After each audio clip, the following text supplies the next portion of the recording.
আসসালামু আলাইকুম। আজকে আমি একটা নদী এঁকে দেখাবো। এজন্য প্রথমে আমি খাতার মাঝখানে একটা দাগ টেনে নিলাম। দুই পাশে ছোট পাহাড় এঁকে এরপর আমি নদীর ঢেউগুলো এঁকে নিলাম।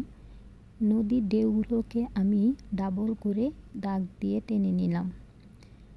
এরপর আমি এক পাড়ে দুটো গাছ এঁকে নিলাম। দুটো গাছের মধ্যে আমি অনেকগুলো ডাল বের করে নিলাম। এরপর ডালের মধ্যে আমি পেন্সিল দিয়ে স্ক্র্যাচ করে পাতাগুলো এঁকে নিলাম। এরপর আমি গাছটাকে পেন্সিল দিয়ে স্ক্র্যাচ করে এঁকে নিলাম। নদীর ঢেউগুলোকে আমি স্ক্র্যাচ করে নিলাম। এদিকে আমি একটা সূর্য এঁকে নিলাম এবং অন্য পাড়েও আমি একটা সেম পর্যায়ে একটা গাছ এঁকে নিলাম। এরপর আমি ছোট ছোট পাহাড়গুলোকেও পেন্সিল দিয়ে স্ক্র্যাচ করে এঁকে নিলাম।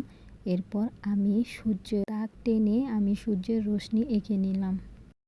শেষে আমি নদীর পাড়গুলো হালকাভাবে একটু স্ক্র্যাচ করে নিলাম এবং উপরে কয়েকটা পাখি এঁকে নিলাম। এই যে রেডি হয়ে গেল আমার নদী।